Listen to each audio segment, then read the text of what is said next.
Buenos días y buenas tardes a todos y todas. Hoy veremos nuestra clase número 17, que trata sobre la programación en el mecanizado por control numérico. La programación de movimientos en las máquinas de control numérico se hace por un sistema denominado código ISO, que consiste en letras y números que ordenados en una determinada secuencia indican el camino a seguir por la herramienta. Por ejemplo, para que la herramienta describa un camino cuadrado de 10 milímetros de lado, se debe escribir la secuencia mostrada en el recuadro. Debía ser un sistema sencillo y fácil de generar a mano, que luego se pasaba a una cinta perforada, que era la forma en que la máquina lo interpretaba. Posteriormente, surgió la posibilidad de programar a pie de máquina, en donde se hacía el programa a mano en un papel y luego se iba a la máquina a teclear comando por comando y sus coordenadas.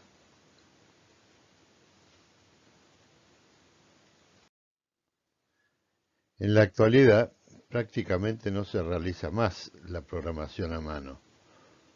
Por un lado, las máquinas poseen lo que se conoce como lenguaje conversacional, donde mediante ventanas interactivas la máquina va guiando la programación. Por otro lado, los CAD todos tienen un módulo de control numérico que genera en forma automática el programa. Por ello, ya no tiene sentido la especialidad de programador como era en los años 90. De todos modos, se requiere conocer cómo es la estructura general y sus partes para poder controlar lo que el CAD hizo, incluso poder hacer pequeños cambios a pie de máquina como velocidades de corte o avances. Esa es la idea de esta clase.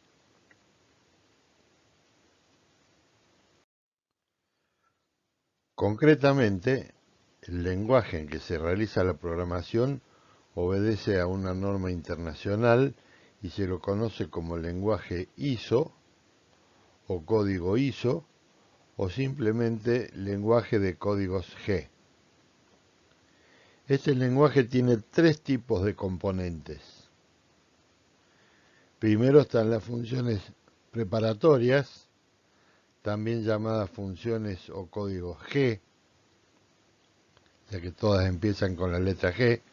Son las funciones que asignan movimiento a la máquina, un avance en una determinada dirección, o cuestiones mucho más complejas como por ejemplo los ciclos fijos.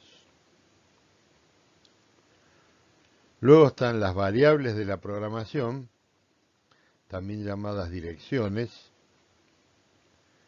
Los códigos G vienen acompañados de variables de programación que definen las condiciones en las que se ejecuta el código G. Son, por ejemplo, las coordenadas, la velocidad de corte, el avance, etc. Y finalmente están las funciones auxiliares, también llamadas funciones o códigos M. Estas son del tipo on-off, es decir, que encienden o apagan algo, por ejemplo, la salida del líquido refrigerante, el giro del husillo, etc.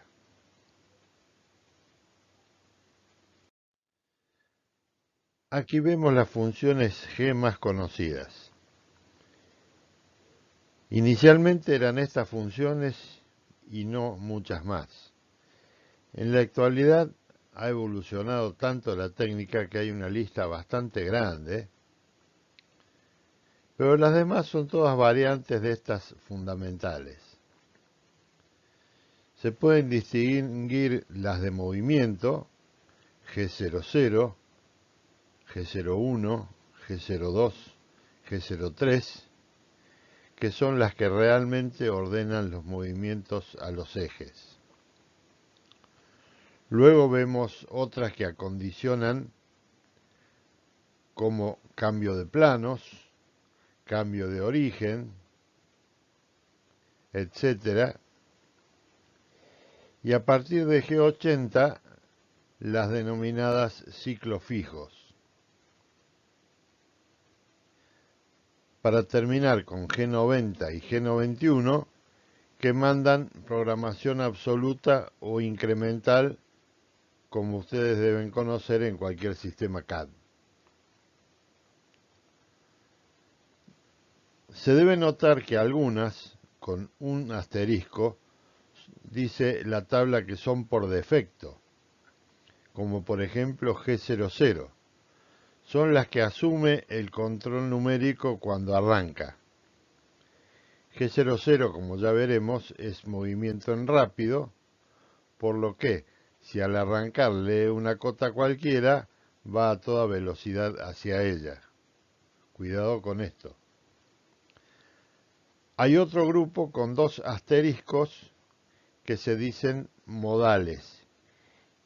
Modales quiere decir que una vez puestas o una vez activadas, permanecen hasta tanto no sean reemplazadas por otra del mismo grupo.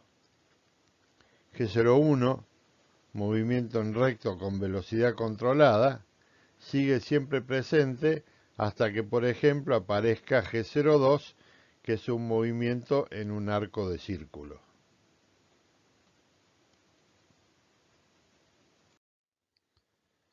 Las variables de programación son los números. Por ejemplo, X, Y, Z, las cotas, Y, J, K, otras cotas, S, la velocidad de rotación del husillo en revoluciones por minuto, o RPM, y F, el avance de la herramienta en metros por minuto. Las funciones auxiliares, las que habíamos dicho que prenden y apagan cosas, como por ejemplo arranca y para el husillo, abre y cierra el refrigerante, etc. Antes de avanzar sobre la programación, vamos a comentar algo sobre los sistemas de coordenadas. Como ya dijimos, en el torno se tienen solo dos ejes, y estos son el X y el Z. Mientras que en el centro de mecanizado hay tres ejes, que son el X, el Y y el Z. Para saber cuál es cuál, se usa la regla de la mano derecha. El dedo pulgar marca la dirección positiva del eje X, el dedo índice la del eje Y y el dedo medio la de Z. El eje Z siempre es en la dirección del husillo de la máquina. Por eso, si aplicamos la mano derecha al torno, nos queda X y Z.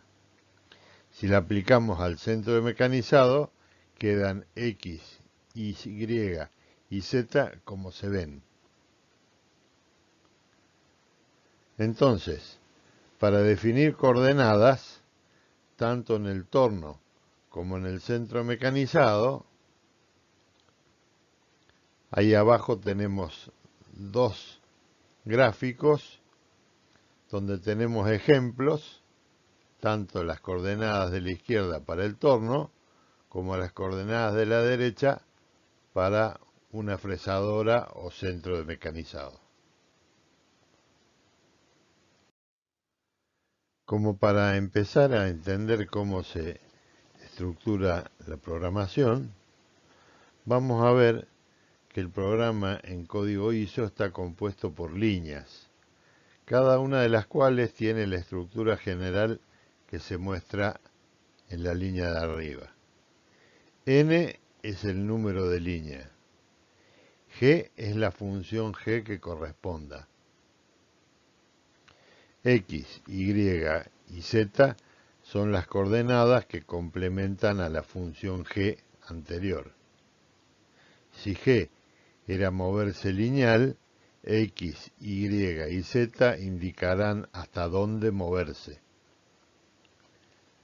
Luego vienen F y S, indican de qué manera hacerlo, con qué velocidad de avance y con qué velocidad de lucillo. Luego está T, que da instrucciones sobre la herramienta a utilizar. Y luego M, que prende o apaga lo que haga falta, por ejemplo, cambiar la herramienta. Abajo se ven tres líneas de un programa. La línea 50, por ejemplo, impone G01, que es moverse de manera recta hasta las cotas indicadas, X20, Y10 y Z30, con una velocidad de avance de 200 metros por minuto, con el husillo girando a 1000 revoluciones por minuto. A continuación, la línea 60 indica que ahora siga con todas las mismas condiciones desde donde estaba hasta X100. Posteriormente, la línea 70 anula G01 e impone G00, que es a toda velocidad, ahora hasta Z50. G00 no lleva F, o sea, no lleva avance, porque es a la máxima velocidad que dé la máquina. El husillo sigue girando a 1000 RPM hasta que no se lo pare.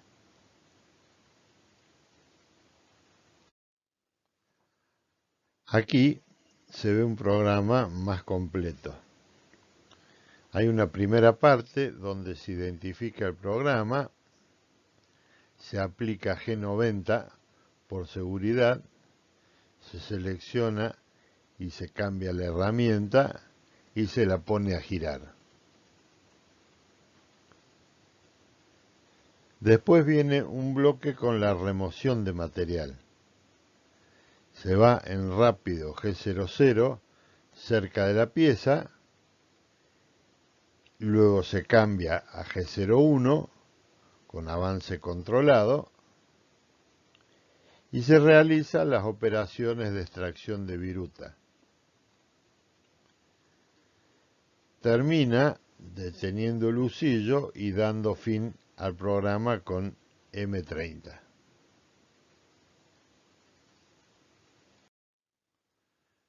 A continuación, vamos a dar una descripción más detallada de cada una de las funciones G más usuales. Vamos a comenzar por G00, que ya hemos nombrado. G00 es que va en rápido, en realidad va a la máxima velocidad que dan cada uno de los ejes. Es para aproximarse a la pieza sin perder tiempo. Pero cuidado que no va en línea recta, sino a 45 grados combinando dos ejes, por ejemplo, y luego completa lo que falta con uno de los ejes. Esto hace que pueda chocar en su camino con alguna parte de la pieza no prevista. Es distinto a G01, que va en línea recta desde el punto inicial al punto final. A continuación viene G01. Como su nombre lo dice, es una interpolación lineal entre dos puntos. O sea que la máquina va en línea recta con la velocidad de avance F que se le haya asignado. En este caso es 100 metros por minuto. En el ejemplo se ve una aproximación con G00 y luego a partir de la línea 3 las interpolaciones lineales sucesivas para luego volver a salir en rápido G00.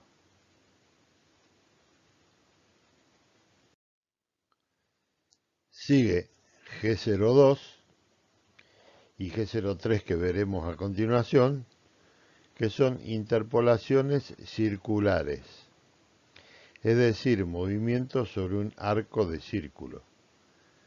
G02 es en sentido horario y G03 es en sentido antihorario. Con estos tres movimientos, una línea recta y dos arcos de círculo horario y antihorario, se logran todos los movimientos en control numérico. No hay otra cosa. Los controles modernos dicen, por ejemplo, que tienen interpolación elíptica, pero en realidad el movimiento sobre la elipse no es otra cosa que una sucesión de arcos de círculo muy pequeños conectados unos a otros con continuidad de tangente. El programa los calcula solo a partir de los datos que le damos de la elipse, pero en la realidad son círculos. Lo mismo pasaría en la electroerosión por hilo, que puede cortar flancos de ruedas dentadas. Y en realidad son pequeños arcos sobre la envolvente de círculo, que sería la curva real que hace falta. Bueno, la sintaxis de estas funciones es primero indicando el punto final del arco, en el caso del ejemplo x40, y50, luego el radio, en este caso radio 20 milímetros. Hay otra forma de indicar el radio, que es mediante las coordenadas I, J y K, que son las distancias del punto inicial al centro del círculo. Es otra forma de indicar el radio del círculo, como se ve, por ejemplo, en la figura de la derecha arriba. Desde P1, la distancia K en la dirección Z y la distancia I latina en la dirección X determinan el punto P0, que es el centro del círculo. En la sintaxis, o se usa IJK, la que haga falta, como vimos en este caso, o se usa R, una de las dos formas, según convenga a la programación que estamos haciendo. G03 no merece más explicaciones, es una interpolación circular antihoraria. Notar que en la línea 4 se ha usado la otra metodología para definir el centro, I latina -5, J 45, que son las coordenadas del centro. Desde el punto inicial, el centro está a -5 milímetros en la dirección de X y a 45 milímetros en la dirección de Y.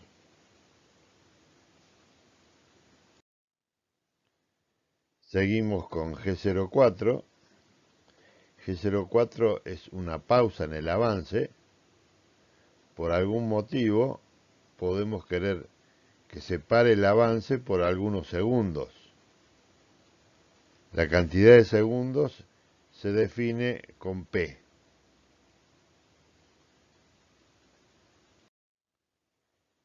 G17, G18 y G19 son tres funciones que permiten seleccionar el plano de trabajo.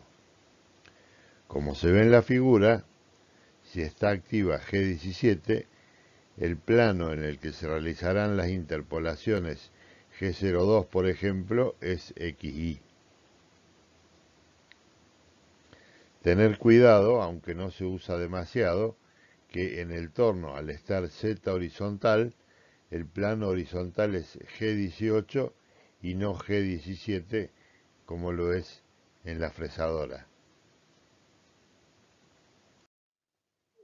G54 a G57 son funciones que se usan para trasladar el origen. Por ejemplo, en el caso del mecanizado de piezas múltiples. El mismo programa lo ejecuta con G54 en la pieza 1, con G55 en la pieza 2 y así sucesivamente.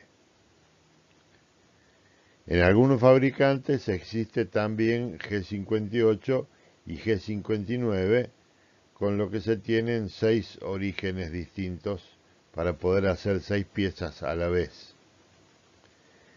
En otros, desde el 505 hasta el 599, con lo que se llegará a poder mecanizar 100 piezas en un mismo dispositivo. La función G28 es un retorno automático a la posición 0 de la máquina. En esa posición se hace el cambio de herramienta. Se le agrega un punto intermedio por cuestiones de seguridad. O sea, sale de donde está a toda velocidad, pero no por cualquier camino, sino pasando por el punto X, Y, Z que se haya indicado. Esto evita posibles colisiones o con la pieza o con alguna parte de la máquina. O sea, sale de la pieza a un punto seguro y de allí va al cero de máquina. G29 es la inversa de G28, o sea, es un retorno automático desde la posición 0 y también pasando por el punto intermedio X, Y, Z que habíamos definido. En los inicios del control numérico había que tener en cuenta el radio de la fresa a utilizar a la hora de programar las trayectorias, lo cual era bastante engorroso y se prestaba a confusiones permanentemente. Hasta que aparecieron las funciones G41 y G42, denominadas de compensación de radio. Con estas funciones se programa la trayectoria según las cotas del plano de la pieza, sin tener en cuenta con qué herramienta se va a hacer el trabajo, y luego se desplaza la herramienta una cantidad d para que ésta pase tangente por dicha trayectoria. G41 generalmente se la utiliza para el mecanizado de cavidades y lo que hace es correr la herramienta a una distancia d a la izquierda de la trayectoria de la herramienta. O sea, si la herramienta va para adelante en un determinado sentido, cuando lee D, desplaza la herramienta esa cantidad D hacia la izquierda. Con esto, con distintas fresas que tengamos disponibles, solo hay que cambiar el valor de D y hace siempre el mismo trabajo que hemos programado sin cambiar la programación. G42, como ya dijimos, hace lo mismo, pero ahora desplaza la trayectoria a la derecha. Normalmente se la utiliza para el contorneo de escalones.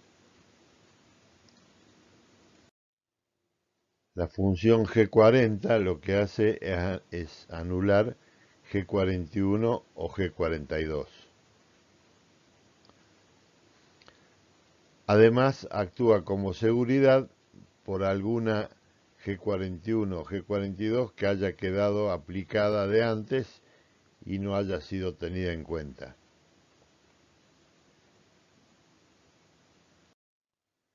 Cuando se deba realizar tareas repetitivas, como por ejemplo varias pasadas en profundidad, o realizar agujeros en un determinado patrón, se recurre a los denominados subprogramas o si no a los denominados ciclos fijos, también llamados ciclos enlatados. En el caso de los subprogramas, en vez de escribir varias veces lo mismo, se lo escribe una sola vez, se lo llama subprograma con un determinado número, por ejemplo L230, y luego se lo aplica P veces, variando solo la coordenada de posición para el nuevo. Según el fabricante, hay otra sintaxis para subprogramas. Algunos usan G98 y G99. Otros fabricantes usan un nombre para el subprograma, como por ejemplo contorno. En el caso de los ciclos, también hay dos formas.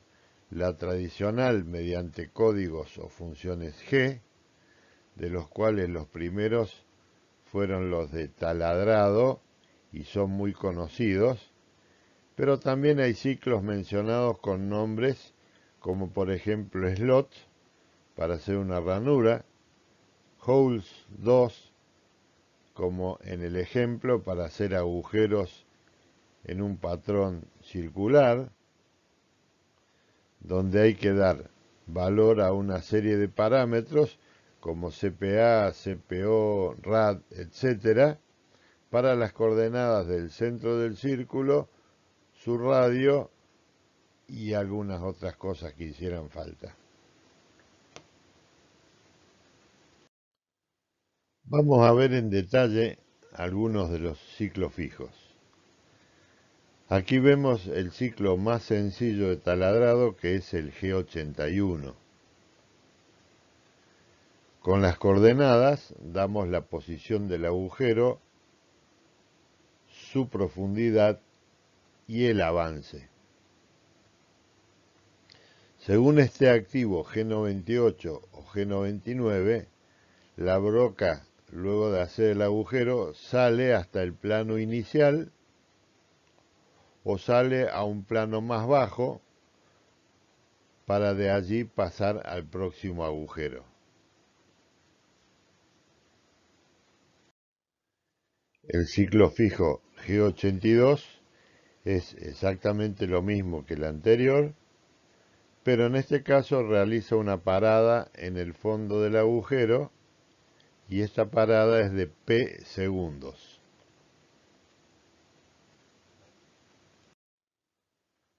Continuando con los ciclos fijos de taladrado, llegamos a G83, que es un ciclo fijo para taladrado profundo.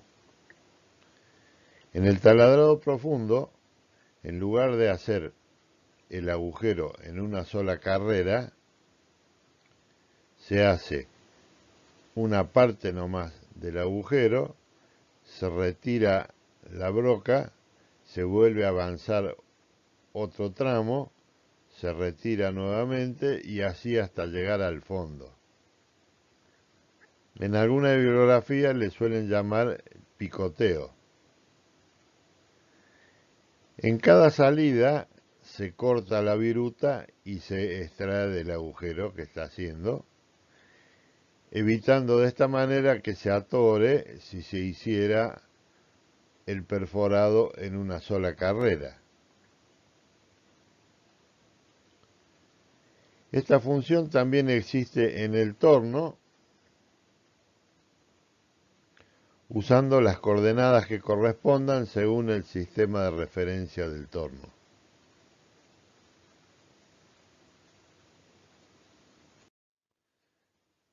Bueno, se han dado algunos ciclos como ejemplo, son muchos más, incluso en el torno para hacer pasadas sucesivas, aumentando la profundidad de pasada, también existen ciclos de la misma manera.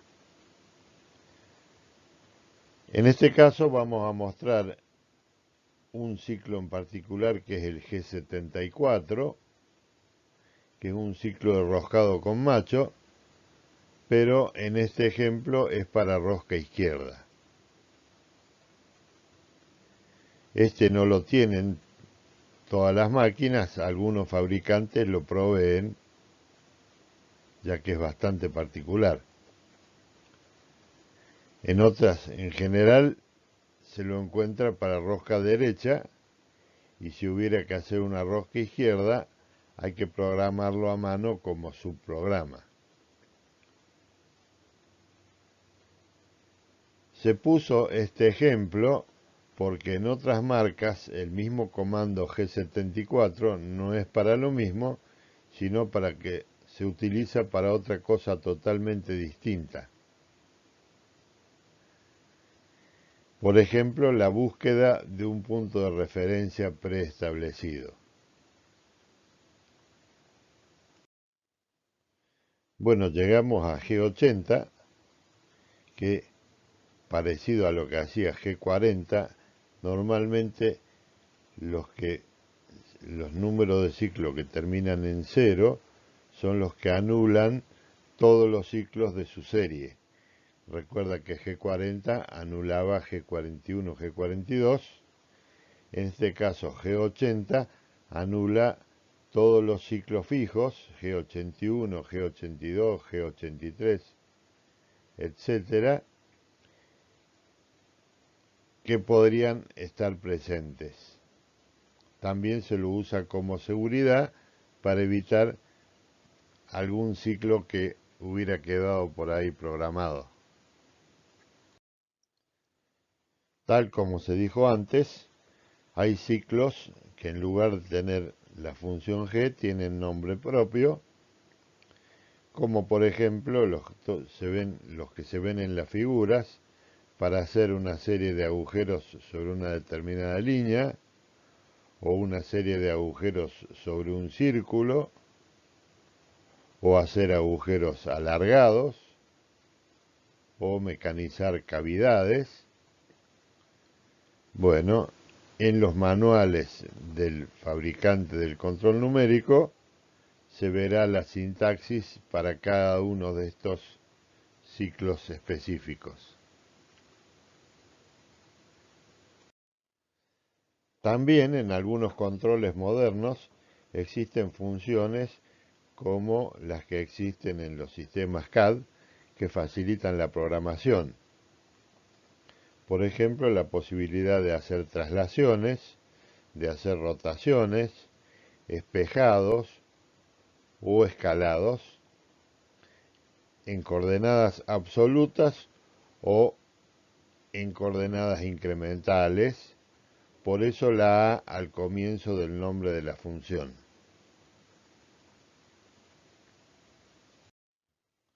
Bueno, llegamos a las funciones M.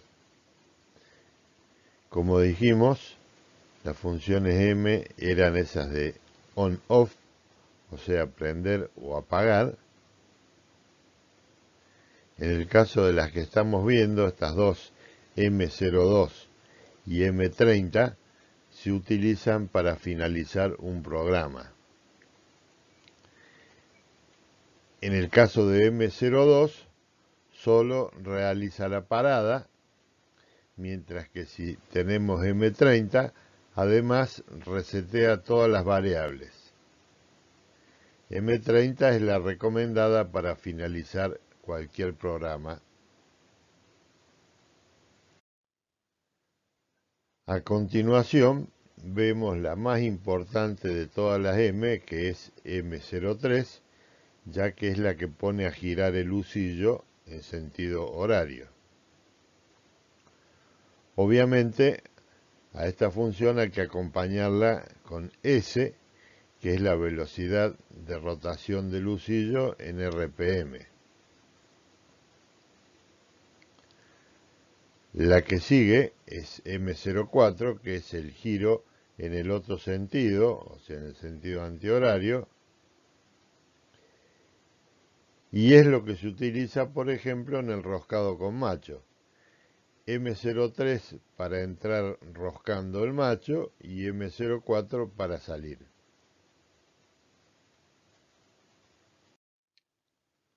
Bueno, acá se ve M04, que ya la nombramos anteriormente, la cual también obviamente debe ir acompañada del valor S, que es la velocidad de rotación en revoluciones por minuto.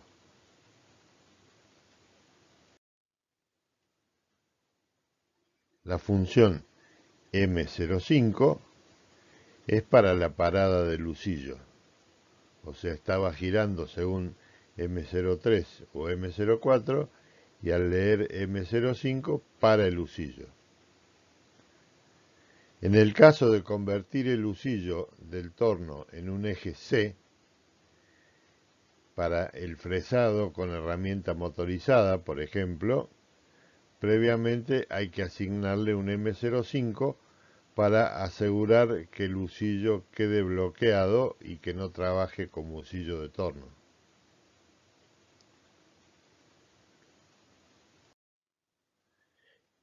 M06 es la función M que realiza el cambio de herramienta. Aquí se debe tener presente que la herramienta pudo haber sido llamada anteriormente para ir ganando tiempo poniendo el comando T y su número, por ejemplo la herramienta T02, un par de líneas antes.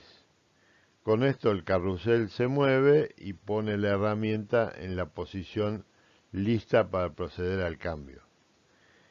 M06 lo que hace es cambiar la herramienta que ya está en posición.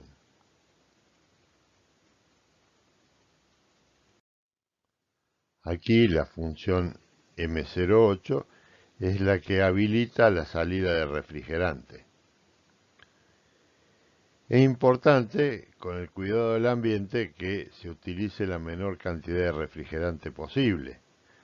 Por lo tanto, no vamos a dejar permanentemente abierto el refrigerante, sino que en el momento que va a empezar a cortar es cuando lo vamos a habilitar y en el momento que terminó de realizar el corte lo apagamos con la función que viene posteriormente, que es M09.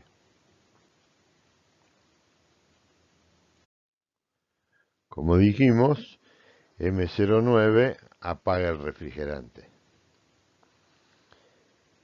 Y esto es todo con respecto a las funciones más conocidas. Hay muchas más. Los distintos fabricantes tienen funciones personalizadas o especiales, por lo tanto, el que le interese deberá recurrir al manual correspondiente para ver cada una de ellas. Veremos ahora algunos conceptos sobre programación automática.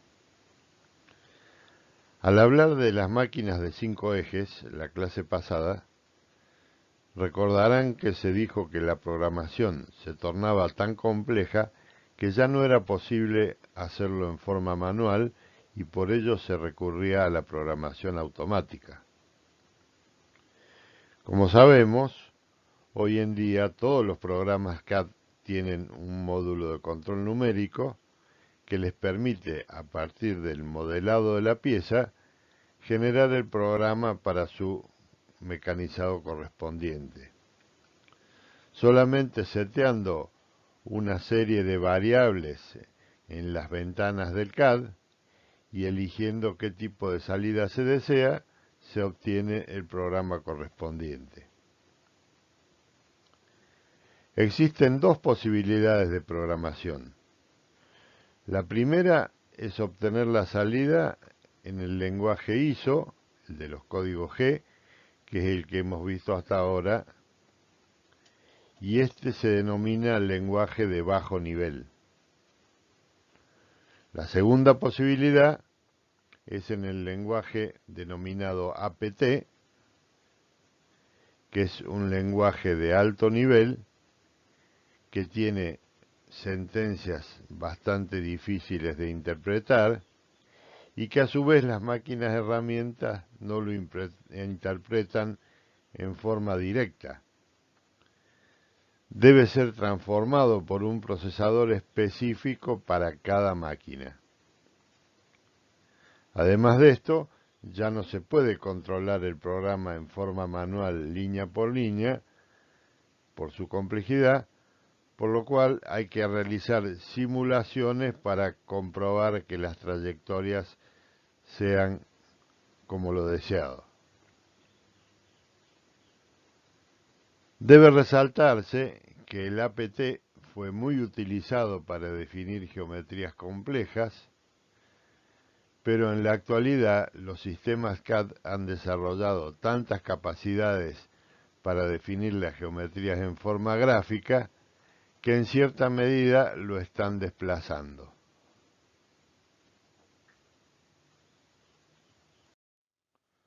Solo a título de ejemplo y para que se entienda de qué estamos hablando, aquí podemos ver un ejemplo de un programa APT.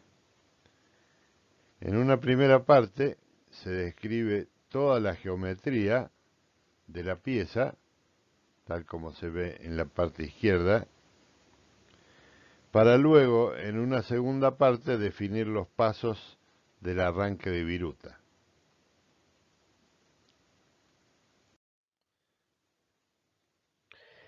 Eso es todo lo que diremos en lo que respecta a la programación de control numérico. Haremos a continuación un resumen general sobre las ventajas y desventajas del uso del control numérico, más algunas otras particularidades, como conclusión de lo dicho en esta clase más la clase anterior. Comenzando por las ventajas, podemos decir que el control numérico mejora la precisión, con lo cual aumenta la calidad de los productos y se logra una mejor uniformidad en la producción. Por otro lado, existe la posibilidad de que un solo operario utilice varias máquinas simultáneamente. Además, permite el mecanizado de productos de geometría complicada que no se podrían hacer por otro medio.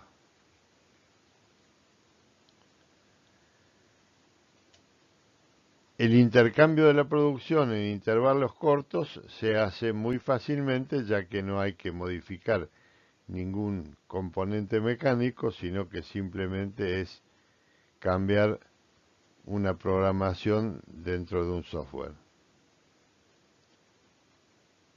Por estos motivos es posible atender pedidos urgentes con más facilidad que con los métodos tradicionales. En lo que hace al operario, existe una reducción de la fatiga y la monotonía, consiguientemente con el aumento de la seguridad en el puesto de trabajo.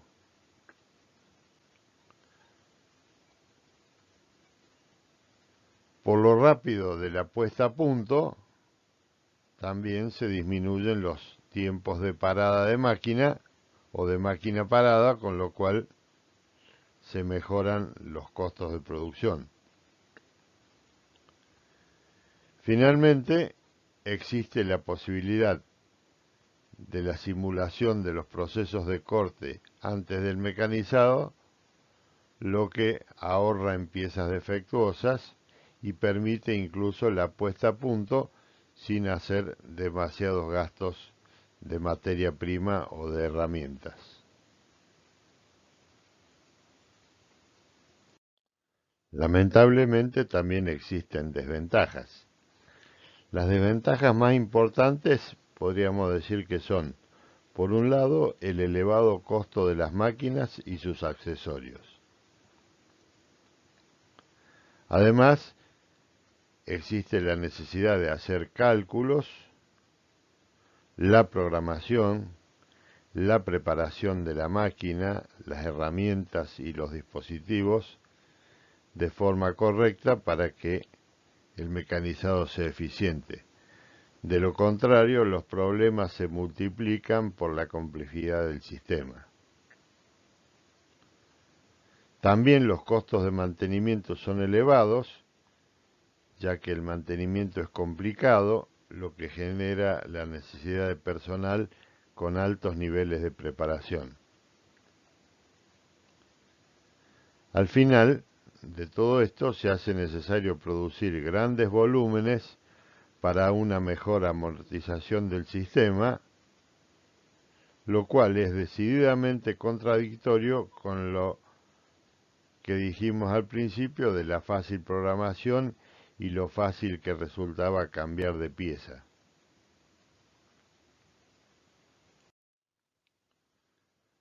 Veamos rápidamente los conocimientos y habilidades necesarios para operar un sistema de CNC. En primer lugar, hacen falta conocimientos en geometría, álgebra y trigonometría. Hacen falta conocimientos en la elección y diseño de las diferentes herramientas de corte, como así también de los parámetros y las condiciones de corte. Aparecen en este sentido nuevos conceptos de corte, como se verá enseguida. Los sistemas de sujeción de las herramientas de corte son más sofisticados y hay que poder manejarlos. Obviamente, el operador debe estar familiarizado en el uso de equipos de medición y en metrología en general. También se requiere interpretación de planos y manejo de sistemas CAD 3D. Y por último, hacen falta conocimientos de la estructura de la máquina del CNC, de los procesos de mecanizado, de la programación, del mantenimiento y la operación del control numérico, y obviamente el operador debe poseer conocimientos generales de computación.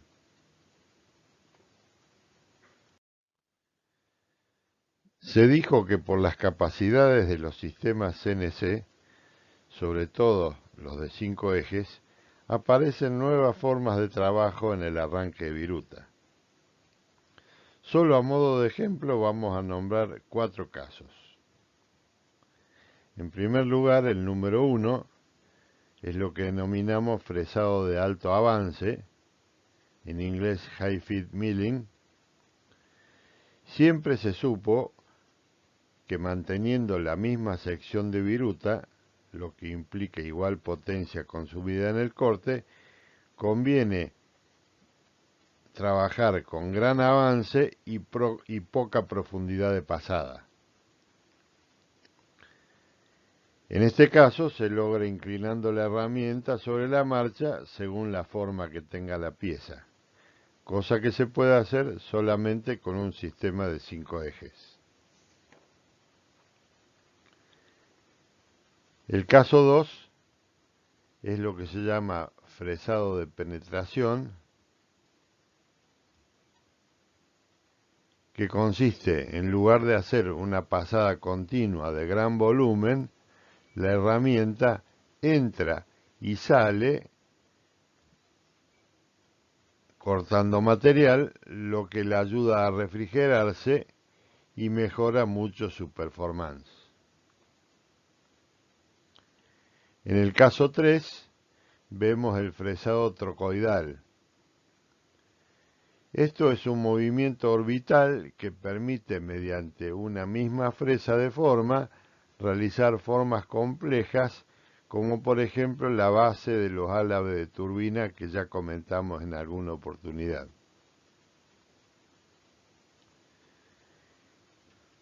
Por último, en el 4 vemos el taladrado por fresado orbital. De la misma manera, mediante movimiento orbital con una sola fresa se pueden hacer agujeros de cualquier diámetro. Recordar también el fresado de roscas con el mismo principio del cual hablamos en alguna oportunidad. Finalmente, como resumen del resumen, podríamos decir, una comparación entre máquina convencional y máquina CNC. En la máquina convencional, el operario solo puede manejar una sola máquina. En control numérico puede atender varias a la vez, lo que se conoce como mecanizado en isla. En la máquina convencional hay que mirar permanentemente el plano de la pieza, mientras que en control numérico hasta en el límite puede no existir el plano. En la máquina convencional hay una componente muy importante de habilidad del operario, mientras que en control numérico la habilidad del operario es en otros campos, pero no en la habilidad de manejar la máquina manualmente. En la máquina convencional están muy limitadas las formas, mientras que en control numérico prácticamente no hay límites. En la máquina convencional los costos son bajos, por lo que se puede afrontar cualquier nivel de producción, mientras que en control numérico los costos son relativamente altos, por lo que deben hacerse tamaños de producción grandes, lo cual, como ya se dijo recién, en cierta medida es contradictorio con la premisa original, que era la fácil programación y el cambio de tipo de piezas en poco tiempo.